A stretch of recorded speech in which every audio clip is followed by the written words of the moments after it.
A graça de Jesus e o amor de Maria Santíssima seja com todos.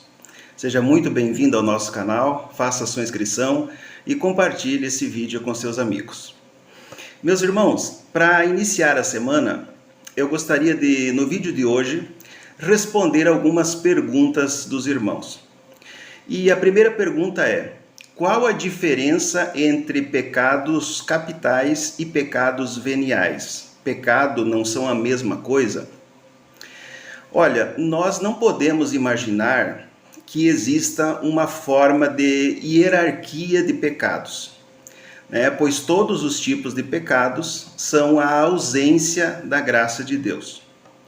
Mas nós chamamos pecados capitais, que são 7, não por ser maiores, mas porque são as cabeças de todos os outros pecados, né?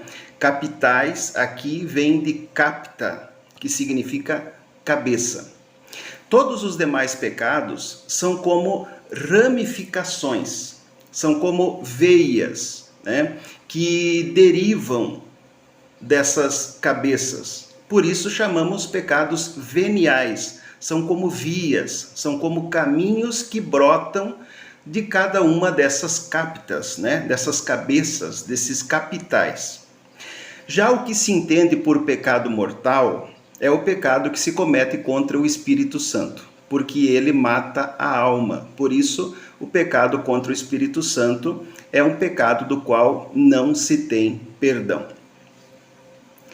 A outra pergunta é: tenho medo de confessar e ser julgada.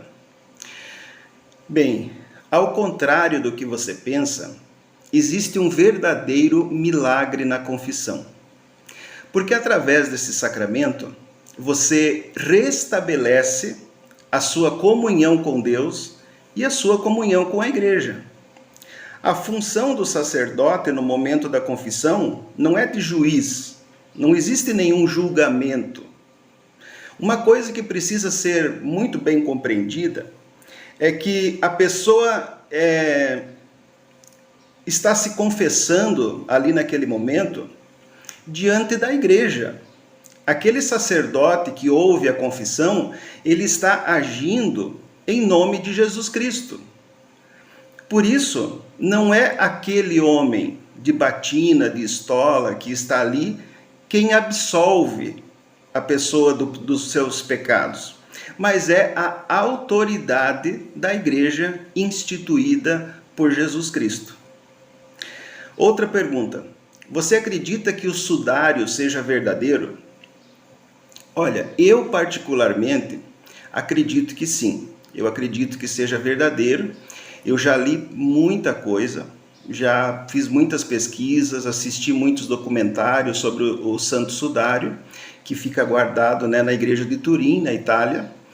E o sudário, para alguém que talvez ainda não tenha ouvido falar, é o pano, né, que cobriu o corpo de Jesus depois de crucificado, quando ele foi então posto no sepulcro. E esse pano traz então as marcas de um homem crucificado, flagelado, exatamente como a Bíblia descreve que aconteceu com Jesus. As evidências apontam para a veracidade do sudário como uma relíquia. É claro que existem algumas controvérsias, né? Até porque há pesquisas conduzidas por diversas pessoas e talvez haja aí algum interesse por trás. Alguns dizem, né, que o pano é do 1º século da era cristã, outros afirmam que aquele pano foi produzido na Idade Média. O desenho que se pode ver no sudário é toda a parte da frente, né, do corpo de Jesus e das suas costas, como se fosse um negativo, né? Como se uma radiação ou uma explosão de luz fez com que aquelas imagens ficassem gravadas naquele pano. E a Bíblia diz que os soldados que estavam guardando o sepulcro, né, os soldados romanos, eles viram uma luz muito forte no momento da ressurreição. E a gente pode fazer aqui um paralelo. Assim como no primeiro dia da criação, Deus disse: faça-se a luz, também no primeiro dia da semana, deu-se a ressurreição do nosso Senhor. Outra pergunta: O que você acha que é a pior ou o pior tipo de enfermidade? Eu diria que a verdadeira enfermidade é a falta de certeza, é a falta de convicção. Uma coisa interessante é que a palavra enfermo, que vem do latim, é enfermorum, que significa falta de firmeza. Portanto, um verdadeiro enfermo é uma pessoa que lhe falta firmeza, uma pessoa que titubeia, entre um lado e outro. Enfermidade é a falta de ter os pés fixos na realidade, é a falta de certezas.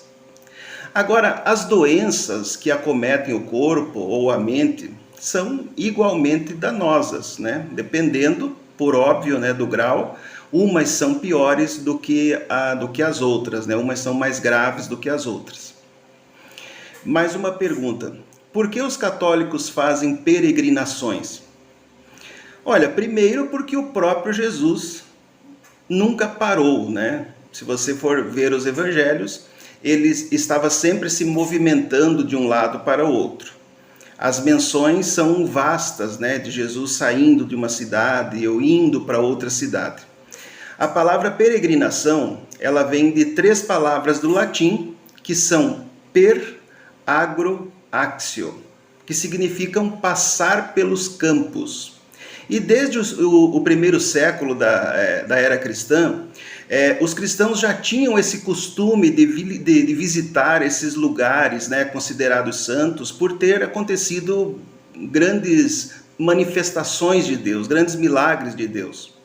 E o fim último de uma peregrinação genuína é ir a um lugar santo com o objetivo de mortificar a sua carne para elevar o seu espírito. E a última pergunta do vídeo de hoje é: o Apocalipse é o fim do mundo? Olha, a palavra Apocalipse significa revelação. São João, exilado na ilha de Patmos, ele recebe visões de Deus que lhe revelam os conflitos que a igreja recém-fundada estava passando e qual seria o desfecho desse processo. Lembrando que o futuro revelado a São João é um futuro próximo ao dele, e também ao dos cristãos da sua época. Então são revelações os primeiros tempos ali do Império Romano, onde acontecem muitas perseguições, contra os cristãos, mas que essas perseguições e essa matança de cristãos não terminará com o fim da igreja, mas sim com a vitória da igreja sobre o Império Romano, e através do Espírito Santo a igreja sai triunfante e Cristo se torna rei tanto na terra como no céu. Seria uma forma de antecipação da glória de Deus na terra. Então não tem nenhuma ligação com o fim do mundo, até porque o Apocalipse termina com a frase: ora vem Senhor Jesus. O medo que algumas pessoas têm em relação ao Apocalipse está relacionado à linguagem usada pelo autor, Sobretudo o resgate, que São João faz do profeta Daniel. Portanto, quem estava lendo as profecias do Apocalipse precisava ser uma pessoa que já conhecia os profetas do Antigo Testamento, ou seja, exatamente as primeiras comunidades cristãs. Eu espero ter ajudado a sanar algumas dúvidas. Você pode deixar aqui nos comentários as suas perguntas e conforme eu posso, eu vou então respondendo aos irmãos. E também não perca hoje à noite, às 20 horas, o podcast Catolicamente Falando. Eu tenho certeza que será uma bênção na vida de todos. À noite nos vemos de novo, em nome de Jesus e com a intercessão da nossa Mãe Celestial.